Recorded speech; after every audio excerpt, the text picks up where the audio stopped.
I've been here at the Anderson Excel Center since we opened, so 9-ish years ago.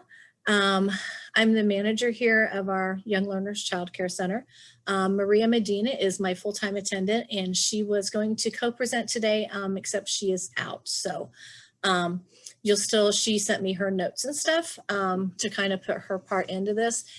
And for those of you who know me, I'm a huge Reggio person and project when it comes to early childhood education. And so we have kind of made the switch more toward the Project Reggio approach here in Anderson. And so we just wanted to kind of share our experience with this, and especially Maria's experience, because Maria does not come from an early childhood background.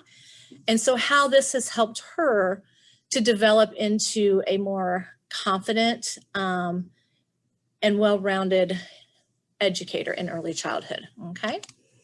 So first of all, just a little background on what Reggio Emilia approach is. So the Reggio Emilia approach to early childhood education views young children as individuals who are curious about their entire world around them, and that they all, each and every one of them, have a powerful potential to learn from all aspects, not just from the classroom, but all aspects, every environment that they're in. And the Reggio approach brings in a lot of natural elements into the classroom. So things that they would experience at home, we also bring into the classroom. And it also incorporates a lot of nature. So a lot of being outside and interacting with those materials as well, okay? There's 4 major principles. It's the emergent curriculum, in-depth projects, representational development, and collaboration, okay? So we're gonna look at each one of these just a little bit. So the classroom curriculum, I know for traditional preschools, we get themes, sometimes they're corporate based, sometimes we can choose our own, sometimes we're given lesson plans to teach. Some places, I know here we get to create our own, but a lot of times we still base those off of themes that we come up with as the teacher, right? So the one difference is with the emergent curriculum in Reggio, it is based off of the child's interest. What does the child want to learn about? What do they as an individual, or what do they as a group? What is it that they're really into, okay? And how you do this is the teacher takes a different role in this approach, okay? We are basically a child learning along with them, okay? So the view is a little different. And so for us, what we did is we will put out a wide variety of materials. We also use our iPads. The children, we do have 3 tablets that the children use on occasion. And we find out through interacting with the kids and playing with the kids and really listening and observing, what is it that they really truly are interested in? And then that is how we choose what our curriculum is going to be, okay? And once we kind of see what direction they're going, then we sit back as the teachers and we're like, okay, is this something that we can do? Do we have the materials? Do we have the space? Is it age appropriate? How can we encourage parents to become involved? How can we involve the community, whether that's outside of our building or whether it's the community within our walls here at the Excel Center? And I have to say, here in Anderson, we are kind of spoiled. Our staff, as crazy as our projects might sound at times, our staff is 100% behind us, and they get involved in just about everything that we come up with the kids to try. So the next is the actual projects. So the projects are a thorough study of concepts and ideas based on information that's gathered from the children's interest, okay? These projects can be a week, 2 weeks, 8 weeks. I have a colleague that I worked with previously, and she, when I came here, she reached out to me and she's like, we studied doors for a whole school year. And I'm like, doors for a whole, how much is there to learn about doors?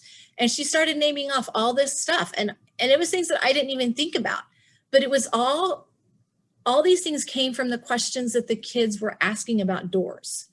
And so that's what we've done here. okay? And that's how we kind of guide what direction our project is going to take, okay? Representational development. We do this every day, okay? It's just that you're using a wide variety of materials. We all know that children learn different ways. We learn differently, okay? So providing those different options, those different materials to help them, whether it's print, art, dramatic play, puppetry, writing, drawing, all those different types, okay? We incorporate that into our projects. That way, every child has the opportunity to be heard and to understand what we're talking about, okay? And then collaboration. And I think this is the piece that sometimes we overlook, okay?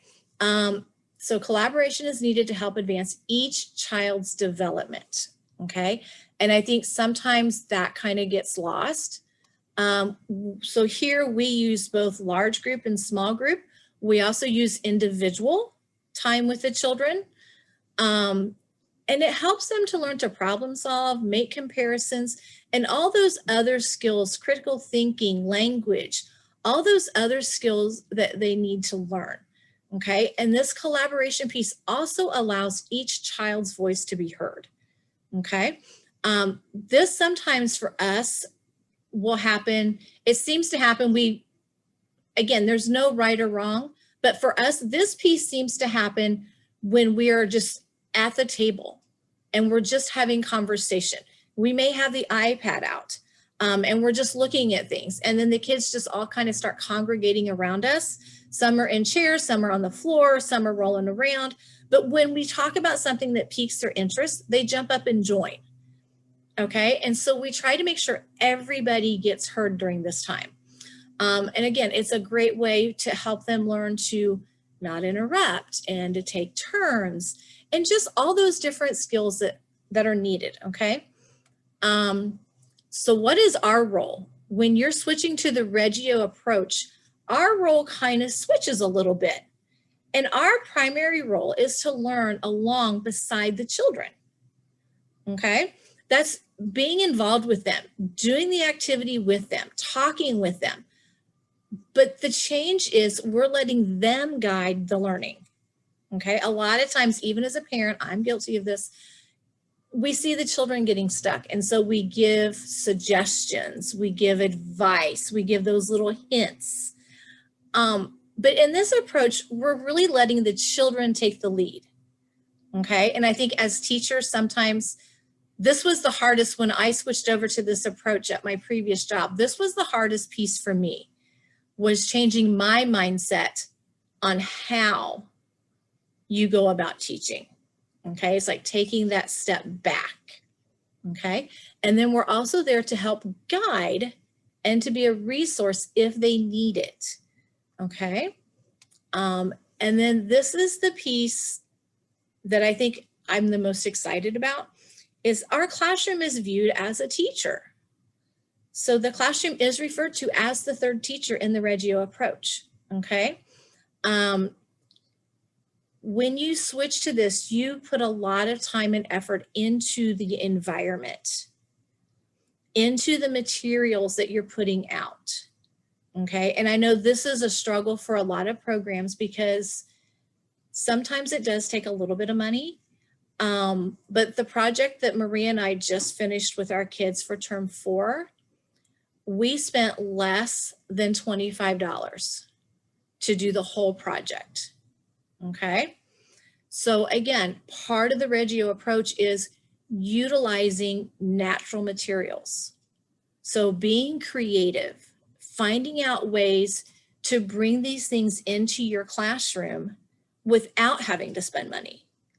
At my previous job, when our program decided to switch to this approach,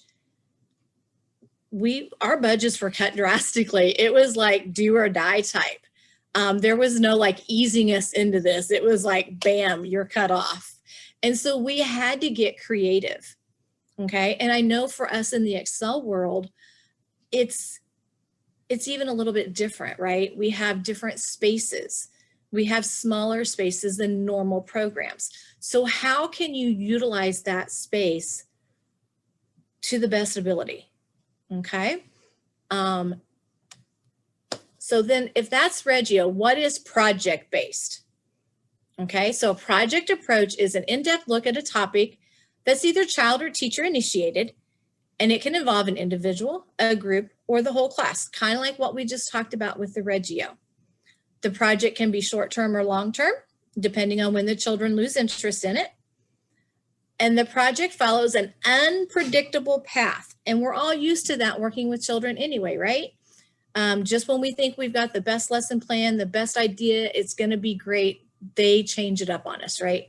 So we're used to that unpredictable part. Okay. All right. So what does this look like for us in the Excel Center world? Okay. What Maria and I did is we sat down and we looked at both approaches. We looked at our space. We looked at our materials. And we just tried to pick out what could we take from both of these approaches and bring together into our classroom, okay? Then we decided in what order we wanted to tackle this. And so we decided to start with our environment first because to us, that was the easiest. And let's face it, it was the most fun, right? Changing up those things. How can we make it more interesting? How can we bring in more of those natural elements, okay? And then we decided to focus on the curriculum. And then we're going to work on the collaboration piece. We're starting a small little section this term, but then that's going to kind of be our focus going into next year. Okay, so on here, we said that we're about a year into this. We've realized that we're really more about a year and a half because we were working on environments before COVID hit. And so we're about a year and a half into this, and it's not something that you have to change all at once, okay? You can bring small pieces in at a time, okay? So like I said, we focused on our classroom environment first. What could we change and what couldn't we, right? We can't change the amount of space that we have. We can't change the actual physical space, right? We can't change our flooring. We can't change our lighting. For us, we can't change where our bathroom is. It's out in the hallway. So we have to accommodate for those things. And we have to accept, we might want it to look like this, but it's really going to look more like this. Okay. So figuring out what you can change and what you can't change. What would we need? What would we need to make those changes? And was that doable?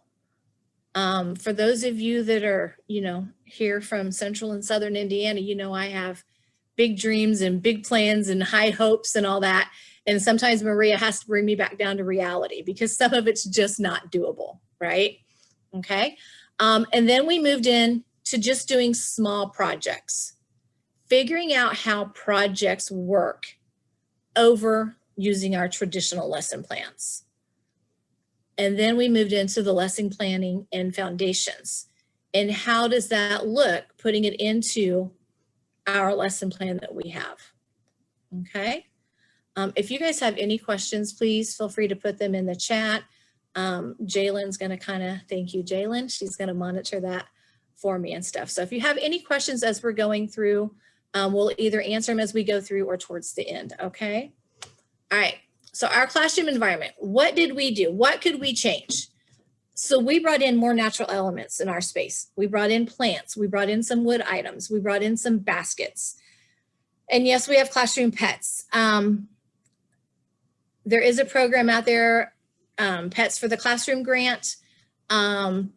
We probably have more pets than we need. We inherited some from staff who were with me and then they left and we inherited their pets. So we have Frankie the turtle, who is one of our toddler pets. We have Skitter the gecko, and then we have Biscuit and Murphy, who are our guinea pigs. And the cool thing is when we got the turtle and it was on a low table in our toddler room, it was amazing how having that water piece really calmed the kids down. Like they would just go and sit and just watch him and giggle and talk and jabber. It was amazing just watching how their attitudes changed. The other nice thing about having the pets is it helps to teach the children responsibility, okay? We have protocol in place, but the children help clean their tanks. They do not help with the turtle tank, but they help with the others. They're responsible for helping to feed them. They're responsible because we have to turn their lights to the night lights at night. So they're responsible for helping to do that. It really helps with that responsibility piece and that taking care of something else and thinking of something else, okay? The other thing we did, we added more soft areas. We have pillows, rugs. We have a big comfy chair that the staff come back and sit in. We have curtains up, okay? All of these things are washable. We have a washer and dryer here on site now after 7 years. So everything can be washed. Everything can be thrown in there. We added an art studio. We changed how we use our wall space. And we brought in a little bit of technology for our kiddos, okay? So here's some of the pictures. So the first picture up in the corner is just Frankie's area. It's our turtle. We have greenery on the wall. We have curtains up. We have pillows. The kids help make the little wooden fence that goes around the front of the table. And they had just helped us feed him. And so the wood fence is not on the side of the table there. But they helped glue the fence. They helped put it all together. And then we just have a little rug and some pillows that they can sit on. The other one is on the top is a part of our art studio. And then on the bottom, that is our big comfy chair. And that is, the kids wanted a reading nook. And so we made, it's supposed to be a beluga well. But underneath that table is some bean bags and some pillows, and there's a thing of books. And so they can just sit under that table and read or hang out or whatever they want. And then the other picture is with COVID, we have brought in elementary age kids.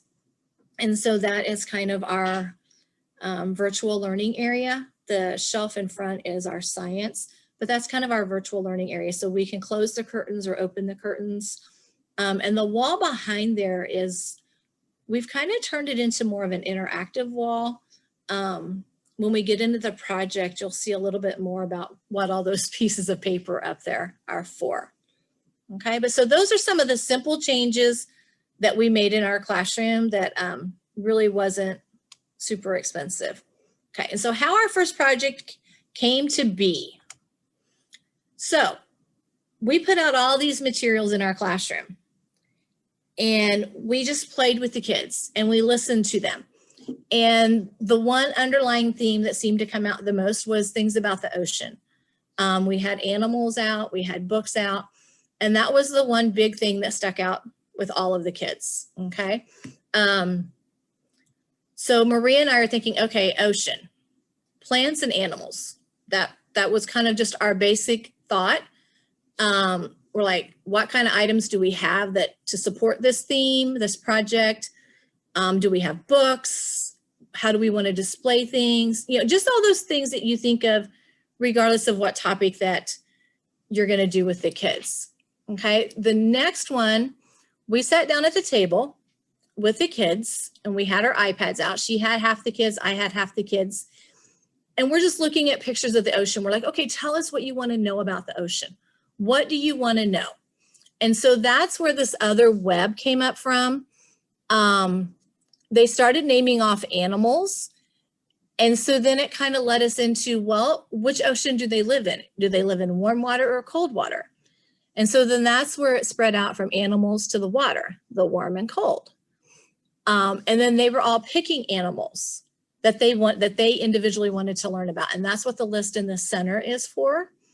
And we were just making notes on the iPad and on paper and stuff.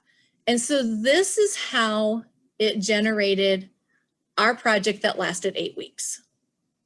Okay. And Maria, and we'll get into the lesson planning and stuff. And she found that using this web, which I think, yep, there's a lesson plan. Once we created this web, the one thing that she really kind of struggled with was coming up with things to put on the lesson plan because she was a newer teacher. She didn't have this resource of information in her head about activities and books and science and all these different things. And so when we did the web and then she sat down to do her lesson plans, she came over to me. She's like, I've already done 4 lesson plans and I didn't even have to ask you a single question. It just made it so much easier. And it was more intentional because it was based off of what the children wanted to learn. And so she was able to go in and fill in her lesson plan. And now, yes, the lesson plan still needs some work. We're working on it.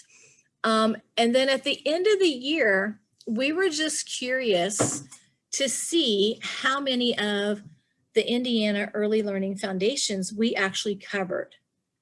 And so we sat down with all 8 weeks of lesson plans and we went through all of the foundations, and we were hoping to maybe have covered at least half of them. What we found out was basing it off of the children's interest and being more intentional about what we were planning based upon the children's interest. And as we went through the process, what were some areas, like we realized a lot of our children had a hard time counting. And so we were able to build in more counting activities or sorting by color or characteristics. So we were able to build those in as the term went on. And we ended up covering all but 6 of the Indiana foundations without even really trying to. And so I was kind of excited about that because it was showing that the foundations weren't directing our learning, but that the children's learning and the children's interest were directing more of the foundations. Okay. So how and why we decided to make the change. I think I talked a little bit about this first one already. I had new teachers. When we first started this, I had 2 new teachers. They really didn't have a lot of experience with lesson planning. And so I had remembered back at my previous job, this training that I had went through using the web design. And so we started using that. And we would get together usually on Fridays or after nap time, or if we were lucky and they were all sleeping, we could do it during nap time.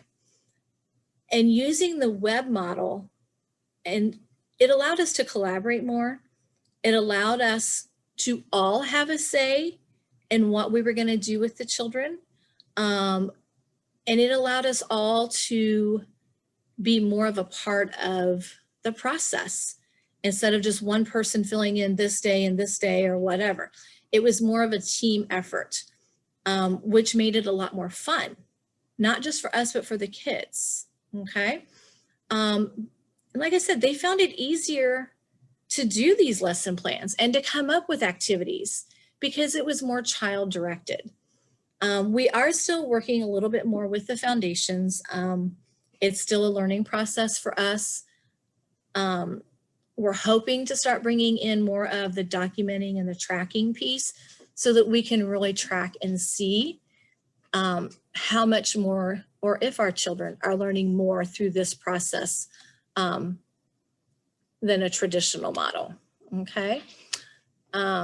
We've enjoyed it. We've had fun with it.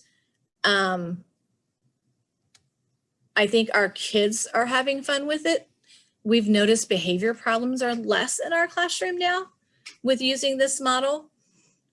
So the warm water portion of our project, these are just some pictures of what we did. And obviously when you talk about the ocean, the first animal that comes up is the shark, right? And this was actually picked by one of our little girls, not one of our boys. And so this picture with the shark and the word and the facts, this is what, when we ask the kids, where do you want to put this? They always want to put their artwork out in the hallway for everyone to see. They don't ever want to put anything in our classroom. And so we used our wall as basically a word wall, a fact wall. And so every animal, every plant that we talked about and learned, Maria created a sample like this, and it's up on our wall. Okay, it kind of models our web model that we use, okay? And we did fun activities, like the kids researched and they learned the average size shark is 15 feet. And so that if we put Carly, Mary, Clayton, and O'Dally end to end, they were the same length as the shark. And then of course, little Chloe had to add on at the end. She was the fin, they said. So again, just making the activities fun. And then here's pictures of the kids painting the shark. They drew, and you'll see, oops, they drew the shark on the back, and Clayton told us, he stood up in the middle of the class and he's like, hey, this shark cannot be scary because it can't scare my sister. And so when you see the overall final product here in a minute, it's not a very scary shark at all. I don't even think he has teeth yet because they didn't get to that point, okay? So these are some of the jellyfish that they made. They had a blast. This was a really messy day. They had a blast making these though. And then this is, I think they're doing their sea monsters. They did starfish and seahorses. We didn't get pictures of all the kids doing all of the activities because again, we were involved with them and we would forget. We're like, oh wait, we didn't take pictures. So now, when we talked about the ocean, obviously mermaids came up, right? And then Clayton's like, well, I don't want to be a mermaid. I want to be a merman. And so we have 2 mermen on here. And again, this brought up a whole different topic. Like, are mermaids real? Are they not? And so again, we researched it. Okay. They did lobsters and crabs. This is them. They're actually painting seashells that my son had gathered up on the ocean and had given us for the classroom. They were painting the shells to make their crabs with. And of course, we had to have Nemo. Turtles. And the octopus. And this was a really interesting project to do because we asked the kids, how big do you want your octopus? Well, of course, you know, preschool, they want them like, you know, as big as they can make. And so we cut out a piece of paper and we took it out and we're like, okay, this is where it's going to go. And it was like from floor to ceiling. That's how big they wanted him. And so again, through that process of them thinking it out and where they wanted it, they kept making it smaller and smaller until they got it the size that they wanted. And then we kind of went through the same thing with his tentacles and stuff. Okay. So again, every opportunity for them to learn something new and to problem solve and to work together. And when we did this project, we had, I think, 7 kids just about every day. And so getting them to compromise sometimes was a challenge, but they did. And this is one of our little girls. She was making our coral, and you'll see it in a minute. But yeah, so she put on the safety goggles and the gloves and the whole bit. All right, so this is, and now the kids, the cool thing about this is also the kids chose what to put up and where to put it. And I know we have a lot more space than some of you. But the kids chose all of this. Again, looking at pictures, coming up with ideas and all that stuff. And so they came up with this whole final project. So there you can kind of see the shark. They helped to twist some of the crepe paper. Obviously they got tired, so Miss Maria finished it. But the orange and the yellow on the bottom, that is what O'Dally was spraying out of the can. It's spray insulation. It is safe for kids to use. And then they just painted it. It was the coolest thing. We had fun doing it. I think we probably spent more money on that than we did the whole project because it was just fun to do. The kids loved it. Okay, but and if you look real close, you can see our shark does not have teeth because he could not be a scary shark. Okay. And then here again is, and there's some more of the coral, the purple and orange or pink, whatever. And under the octopus, you can kind of see one of the other walls with the little fish. They helped our older preschool, and we had 2 elementary kids come in. They helped to cut some of that stuff out for the kids while the others were sleeping. Here's their crabs and lobsters. They made starfish with Cheerios that were about ready to expire. So that way, if they did eat them while they were making the starfish, it was fine. And you can see their little seahorses and everything. There's one of the sea monsters. They also had, everybody gave their sea monster a name. And they gave them smiley faces. They're monsters, but they're happy monsters, I guess. So, all right, so we get to the cold water portion. So this is week 8. Okay, and we all know what week 8 looks like for us. It's finals week, right? So again, we're thinking plants and animals. So this is our beluga whale. Again, it's our reading nook. That's little Tyrus peeking out at us. And that's all we got done, because then everyone was done for the term. And so we're like, okay, when they come back, we realized a lot of our students weren't coming back. So we're like, are we going to keep with the ocean for the other half of our hallway, or do they want to switch to something else? So again, we put all kinds of materials out in our classroom, and we honestly thought we put out some construction stuff, because behind us, they're doing all kinds of construction, and the kids look out this window all the time to watch the dump trucks and the rollers and the excavators, and I don't know what all the other machines are called, but they love it. And so we honestly kind of thought that was the direction they would go. Well, then they went into plants. And so again, we kind of went through the whole process. What do we have to support this project? What do we think they're going to want to do with this project? And so again, we kind of did, our thoughts, vegetables, seeds versus starts, all those different things that you think about. Do we have money in our budget? And so then this is Miss O'Dally helping Miss Maria plant some seeds one day. She had a blast. She was the only one that showed up that day. I'm not sure why, but she's the only one that showed up that day. This is her helping to water. And we did this on a Wednesday. When we came back to school on a Monday, they were already starting, and she was so excited, super excited that these were her plants that she helped get started.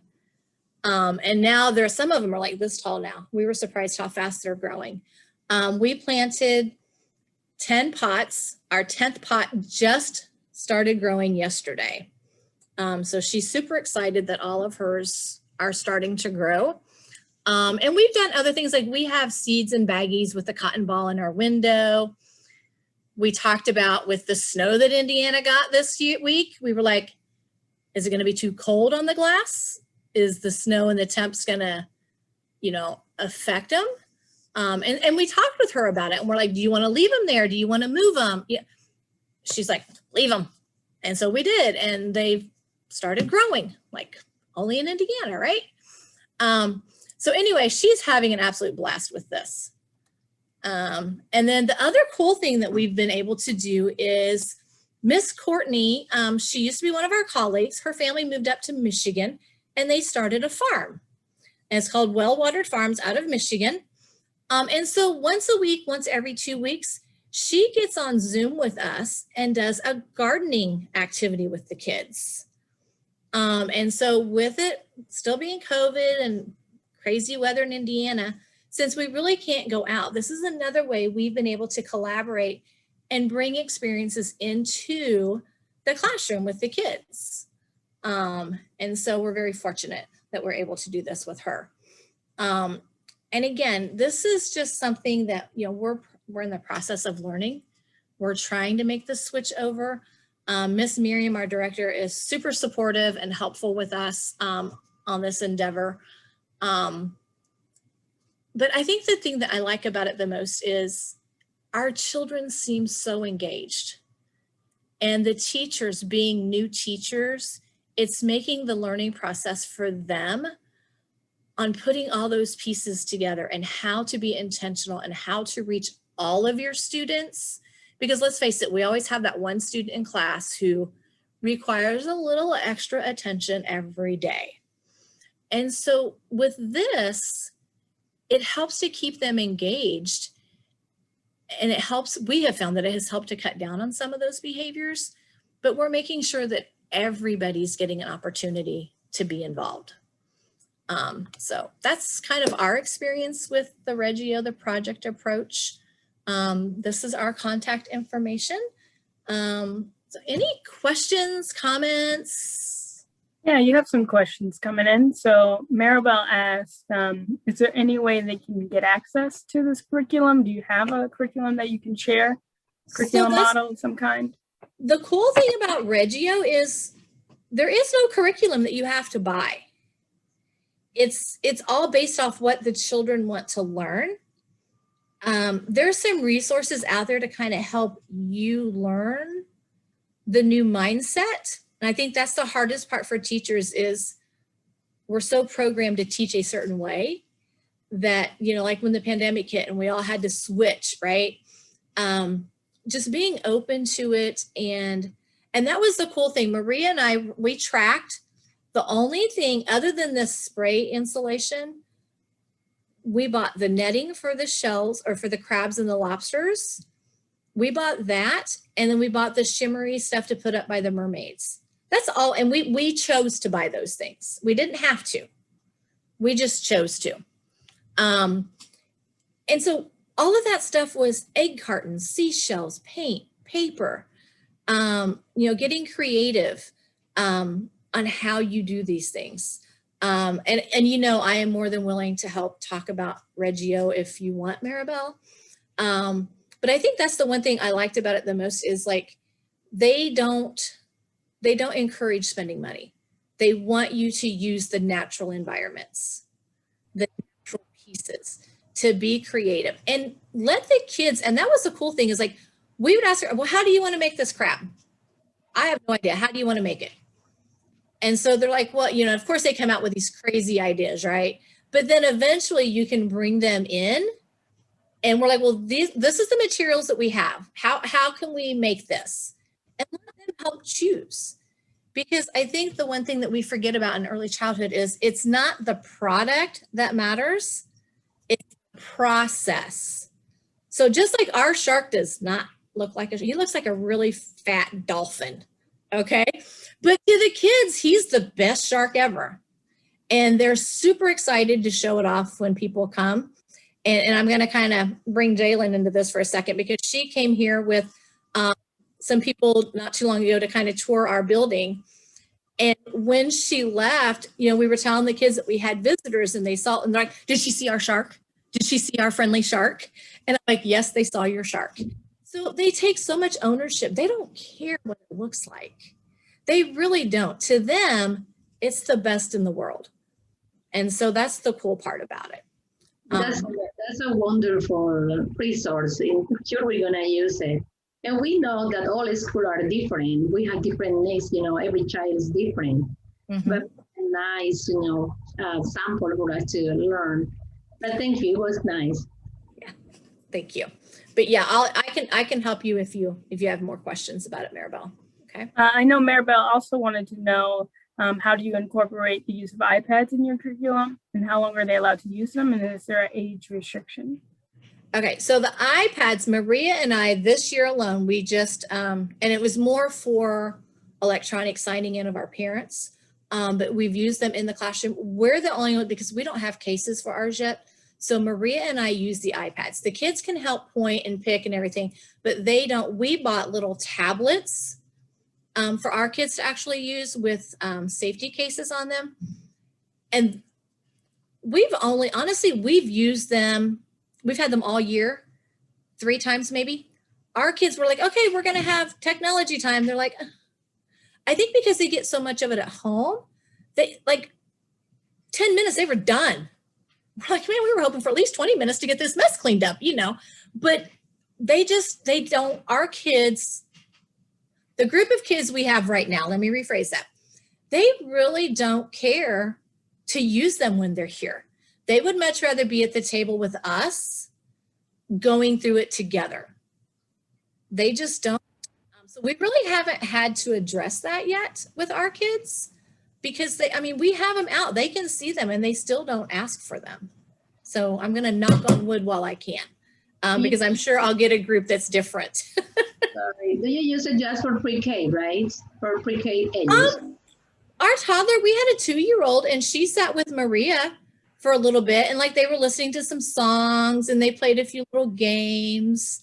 But again, all of our, by 10 minutes, they were done. So, but yeah, they were So like I said, we really haven't had to put a limit on it, and they don't get them just to play on them. We're there with them while they're doing it. So. All right. Okay. We also have safety features built into where they can only go where we want them to. So.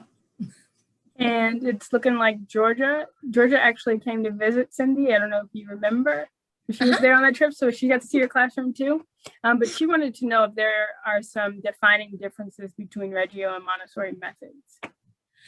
I will admit I am not super familiar with Montessori other than what I've learned while I was in college and stuff, but they are very similar.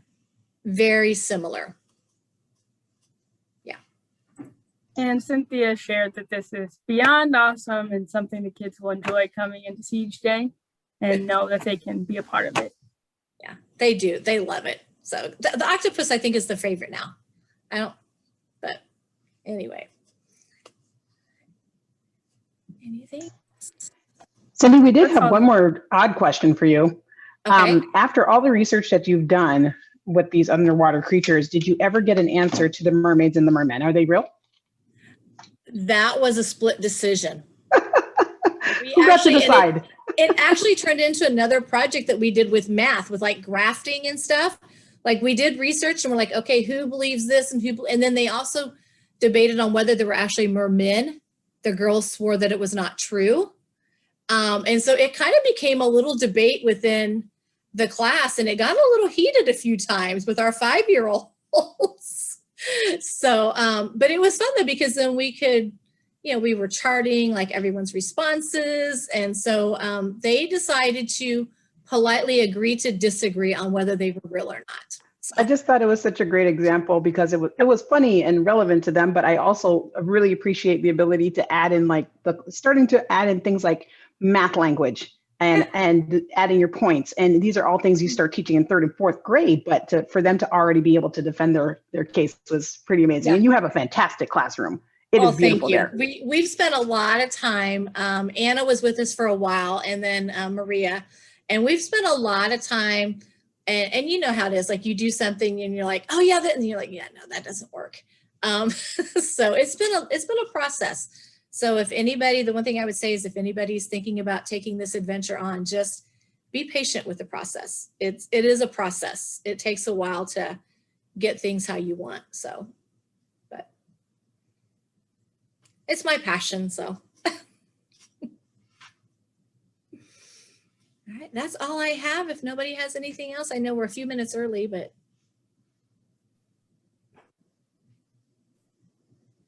All right. Bye, guys. Have a great rest of the conference. Thank you, Cindy. Thank you, Cindy. Take care. Thank you, Jalen. Bye, Georgia. Bye. Bye.